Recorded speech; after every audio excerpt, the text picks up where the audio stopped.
السلام علیکم ورحمۃ اللہ وبرکاتہ۔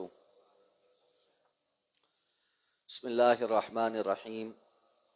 اللہم صلی علی محمد وعلی آل محمد کما صلیت علی ابراہیم وعلی آل ابراہیم انک حمید مجید۔ اللہم بارک علی محمد وعلی آل محمد کما بارکت علی ابراہیم وعلی آل ابراہیم انک حمید مجید۔ باب الاستغفار۔ قال اللہ تعالی واستغفر لذنبک وللمؤمنین والمؤمنات، وقال تعالی واستغفر اللہ ان اللہ کان غفورا رحیما، وقال تعالی فسبح بحمد ربک واستغفرہ انہ کان توابا، وقال تعالی للذین اتقوا عند ربهم جنات تجری الى قوله عز وجل والمستغفرین بالاسحار، وقال تعالی ومن يعمل سوءا او يظلم نفسه ثم يستغفر اللہ یجد اللہ غفورا رحیما۔ امام نووی رحمہ اللہ نے اپنی کتاب ریاض الصالحین میں باب نمبر 361 اس عنوان سے قائم کیا ہے کہ باب الاستغفار، استغفار کا بیان۔ اپنی عادت مبارکہ کے مطابق احادیث ذکر کرنے سے پہلے قرآن مجید کی آیات انہیں ذکر کی ہیں، تو اللہ تعالیٰ نے سورہ محمد میں ارشاد فرمایا کہ آپ اپنے گناہ کی اللہ سے استغفار طلب کریں اور اہل ایمان مردوں اور عورتیں کے لیے بھی استغفار طلب کریں۔ اسی طرح اللہ تعالیٰ نے ارشاد فرمایا اللہ سے استغفار طلب کرو، یقیناً اللہ تعالیٰ بہت زیادہ بخشنے والا، بار بار رحم کرنے والا ہے۔ اسی طرح ارشاد فرمایا فسبح بحمد ربک، آپ اپنے رب کی تسبیح کے ساتھ حمد بیان کیجئے، واستغفرہ، اور اس سے استغفار طلب کیجئے، انہ کان توابا، یقیناً وہ بہت زیادہ توبہ قبول کرنے والا ہے۔ اسی طرح ارشاد فرمایا کہ اہل ایمان کی کچھ علامات اور نشانیاں ہیں۔ للذین اتقوا عند ربہم، وہ لوگ جو اپنے رب کا تقوی اختیار کرتے ہیں، ان کے رب کے ہاں ان کے لیے جنات تجری، ایسی جنات ہیں جن کے نیچے، ایسے باغات ہیں جن کے نیچے نہریں بہتی ہیں، اور پھر بہت ساری چیزیں ذکر کر کے ان کی خصوصیات میں سے، یعنی جو متقین جنت میں جائیں گے ان کی ایک صفت یہ ہے والمستغفرین بالاسحار، وہ صبح و سحری کے وقت اللہ رب العزت سے استغفار طلب کرنے والے۔ اسی طرح اللہ تعالیٰ نے ارشاد فرمایا وَمَن يَعْمَلْ سُوءًا أَوْ يَظْلِمْ نَفْسَهُ، جو کوئی گناہ کر دے یا اپنی جان پر ظلم کر بیٹھے، ثم یستغفر اللہ، پھر وہ اللہ سے استغفار طلب کرے، یجد اللہ غفور الرحیم، وہ اللہ کو بہت زیادہ بخشنے والا، بار بار رحم کرنے والا پائے گا۔ اور اسی طرح اللہ تعالیٰ نے ارشاد فرمایا وما کان اللہ لیعذبہم وانت فیہم وما کان اللہ معذبہم وہم یستغفرون، اللہ تعالیٰ ان کو اس وقت تک عذاب دینے والا نہیں جب تک آپ ان کے درمیان موجود ہیں، یا یہ کہ جب تک اللہ تعالیٰ ان کو عذاب دینے والا نہیں جب تک یہ استغفار طلب کرتے رہیں گے۔ وقال تعالیٰ، اور اس طرح اللہ تعالیٰ نے ارشاد فرمایا والذین اذا فعلوا فاحشۃ او ظلموا انفسہم، وہ لوگ جو کوئی فحش کام کر بیٹھیں یا اپنی جانوں پر ظلم کر بیٹھیں، ذکروا اللہ،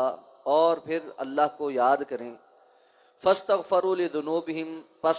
اپنے گناہوں پر اللہ سے استغفار طلب کریں، وَمَن يَغْفِرُ الذُّنُوبَ إِلَّا اللَّهُ، اور کون ہے جو اللہ کے سوا گناہوں کو بخشنے والا ہے، وَلَمْ يُصِرُّوا عَلَى مَا فَعَلُوا وَهُمْ يَعْلَمُونَ، اور وہ اپنے گناہ کے اوپر جو وہ کر چکے مصر نہیں ہیں، بار بار اصرار کرنے والے نہیں ہیں، اور وہ جانتے ہیں۔ اور پھر امام نووی فرماتے ہیں وَالْآيَاتُ فِي الْبَابِ كَثِيرَةٌ مَعْلُومَةٌ، اس باب میں قرآن مجید میں بہت ساری اور بھی آیات ہیں جو معروف ہیں۔ استغفار،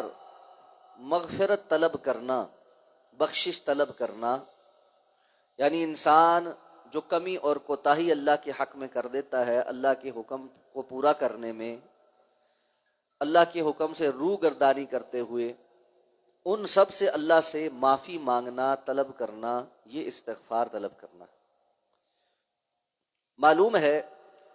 کہ سید الانبیاء جناب محمد الرسول اللہ صلی اللہ علیہ وسلم اور آپ کے علاوہ جتنے بھی باقی انبیاء تھے وہ سب کے سب معصوم عن الخطا،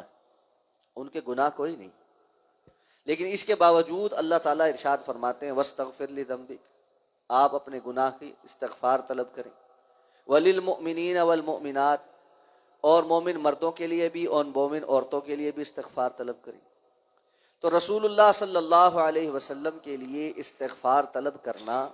رفع درجات کا سبب ہے، اور اپنی امت کی تعلیم کے لیے ہے کہ کس طرح اللہ تعالیٰ سے بخشش طلب کرتے رہنا ہے۔ اور یہ بھی کہ کوئی بھی انسان خواہ وہ ساری زندگی ہی اللہ کی عبادت کرتا رہے اور ایک لمحے کو بھی اللہ کی نافرمانی نہ کرے، تب بھی وہ اللہ رب العزت کا حق نہیں ادا کر سکتا۔ تو اللہ تعالیٰ نے رسول اللہ صلی اللہ علیہ وسلم کے ذریعے امت کو یہ پیغام بھجوایا ہے کہ اگر امام الانبیاء معصوم عن الخطا ہونے کے باوجود استغفار طلب کرنے کے پابند ہیں، تو ہم سب تو اس معاملے میں بالاولا بہت زیادہ کثرت کے ساتھ استغفار طلب کرنے کے پابند ہیں۔ اور اللہ تعالیٰ کو اپنے بندے کے اعمال میں سے یہ بات بہت پسند ہے کہ وہ غلطی ہو جانے پر اللہ سے معافی مانگے، استغفار طلب کرے۔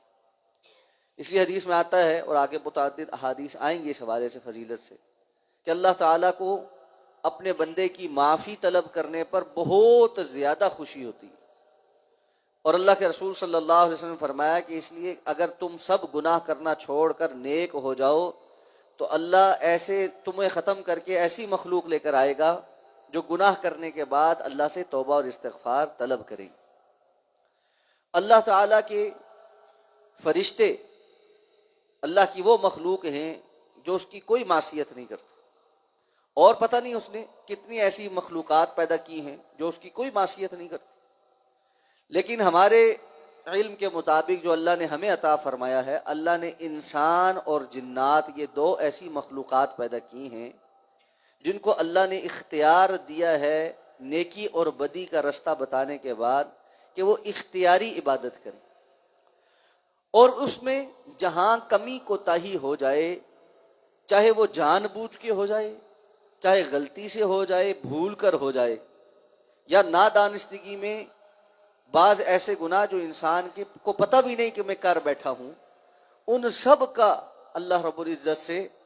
اظہار کر کے بندہ اللہ سے معافی مانگے، یہ اللہ کو بہت پسند ہے۔ اس لیے صبح و شام چلتے پھرتے اٹھتے بیٹھتے اپنے لیے استغفار کو لازم پکڑیں، کہ استغفار سے اللہ تعالیٰ جو کچھ عطا فرماتے ہیں وہ باقی اور چیزوں سے میسر نہیں آتا۔ اس کے دنیاوی فوائد بھی ہیں اور اخروی فوائد بھی ہیں۔ دنیا میں بھی اللہ تعالیٰ انسان کے بہت سارے معاملات کو سیدھا کر دیتے ہیں، اور آخرت میں اللہ رب العزت کی طرف سے بخشش اور جنتوں کے وعدے ہیں۔ ہم وہ لوگ ہیں جو کثرت کے ساتھ اپنے گناہوں کو جانتے ہیں۔ ہمارے لیے بسا اوقات شاید نیکیاں ڈھونڈنا مشکل ہے، کہ ایسی نیکی جو جس پر بڑا بھروسہ ہو کہ یہ میں نے صرف اللہ کی رضا کے لیے کی ہے، اس کے علاوہ میں نے کسی اور کے لیے کچھ نہیں کی، وہ ہمارے لیے تلاش کرنا مشکل ہو جاتا۔ اس کے مقابلے میں گناہ بہت زیادہ ہیں، معلوم ہیں، معروف ہیں، اور ایسے ہیں کہ ہمیں بالکل پتہ ہے کہ یہ چیز میرے لیے جائز اور درست نہیں، پھر بھی میں اس کی سمت چلتا چلا جاتا ہوں۔ اس صورتحال میں اس بات کی زیادہ اہمیت ہے کہ ہم بہت زیادہ اللہ تعالیٰ سے استغفار طلب کریں۔ یہاں شیطان آ کر ایک وسوسہ ڈال دیتا ہے، اور وہ یہ کہ تمہارے تو گناہ بہت زیادہ ہیں، اور یہ کہ تم بار بار جھوٹی توبہ کرتے ہو، جھوٹی استغفار کرتے ہو، پھر وہی کام کرتے ہو۔ اس لیے بعض لوگ یہ کہتے ہوئے سنائی دیتے ہیں کہ ہمارے تو گناہ اتنے ہیں کہ اب ہم معاف نہیں کیے جائیں گے، ہمیں معافی نہیں مل سکتی۔ بعض لوگ یہ کہتے ہوئے ملتے ہیں کہ جی یہ جھوٹی منافقانہ روش ہم سے نہیں ہوتی، ہم ہیں ہی ایسے، اس لیے ہم نے بس اس بات کو قبول کر لیا ہے، یہ کبھی توبہ کرنا پھر وہ کام کرنا، توبہ کرنا وہ کام کرنا، یہ تو 2 نمبر لوگوں کا، منافق لوگوں کا کام ہے، اس لیے اب ہم کیا کرتے ہیں، اب ہم توبہ ہی نہیں کرتے۔ یہ در حقیقت شیطان کے وہ جال ہیں جس میں وہ بندے کو پھنسا کر مستقل طور پر اللہ کی رحمت سے دور کر دیتا۔ قرآن مجید میں اللہ تعالیٰ نے بار بار اس بات کی تاکید کی ہے کہ اللہ کی رحمت سے مایوس نہیں ہونا، اللہ کی ذات سے مایوس نہیں ہونا۔ کتنے ہی گناہ کیوں نہ ہو جائیں، کتنے ہی غلطیاں کیوں نہ ہو جائیں، بار بار توبہ کرنی ہی ہے۔ اور حدیث قدسی میں ہے، رسول اللہ صلی اللہ علیہ وسلم فرمایا، اللہ تعالیٰ فرماتے ہیں جب میرا بندہ یہ کہتا ہے کہ یا اللہ میرے گناہ کو معاف کر دے، تو وہ جانتا ہے اس کا ایک رب ہے جو گناہ پر پکڑنے پہ آئے تو پکڑ بھی سکتا ہے اور معاف کرنا چاہے تو معاف بھی کر سکتا ہے۔ میں اپنے اس بندے کو معاف کرتا ہوں، اور اگر یہ دن میں 70 مرتبہ بھی غلطی کر کے میرے پاس آئے گا اور معافی مانگے گا، میں پھر اس کو معاف کر دوں۔ اور 70 مرتبہ جہاں جہاں حدیث میں اس کا تذکرہ ہوا ہے، اس کا مطلب کوئی عدد نہیں ہے بلکہ کثرت ہے، وگرنہ کون ہے جو ایک ہی گناہ دن میں 70 مرتبہ کرتا ہو پھر توبہ کرتا ہو؟ ایسا نہیں، یہ مبالغے کا ہے، یعنی کتنے ہی غلطیاں ہو جائیں پھر بندہ اللہ کے سامنے جائے، صرف شرط یہ ہے جب توبہ کرے اس وقت سچی توبہ، جب استغفار طلب کرے ندامت و شرمندگی ہو کہ یا اللہ مجھ سے غلطی ہوئی ہے، میں مانتا ہوں میرے سے غلطی ہوئی ہے۔ سید الاستغفار میں اللہ کے رسول نے یہی الفاظ سکھائے، ابوء لک بنعمتک علی و ابوء بذنبی، یا اللہ مجھ پر آپ کی جتنی نعمت ہے میں اس کا بھی اقراری ہوں اور میں اپنے گناہ کا بھی اقراری ہوں، میں اپنی جرم کا اقرار کر رہا ہوں آپ کے سامنے آ کے،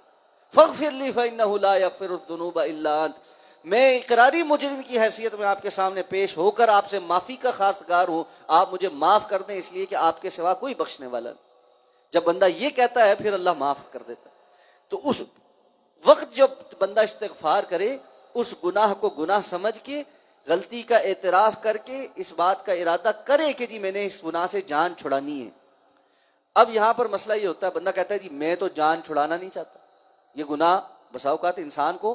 نفس اتنا مجبور کرتا ہے کہ وہ کہتا ہے میں تو اس گناہ کو نہیں چھوڑنا چاہتا، یا نفس اس پر اتنا عادی ہو چکا ہوتا ہے کہ وہ کہتا ہے کہ جی میں اگر یہ زبان سے کہہ بھی رہا ہوں کہ میں اس گناہ کو چھوڑتا ہوں، میں اندر سے جانتا ہوں میں نہیں چھوڑ رہا ابھی، تو وہ پھر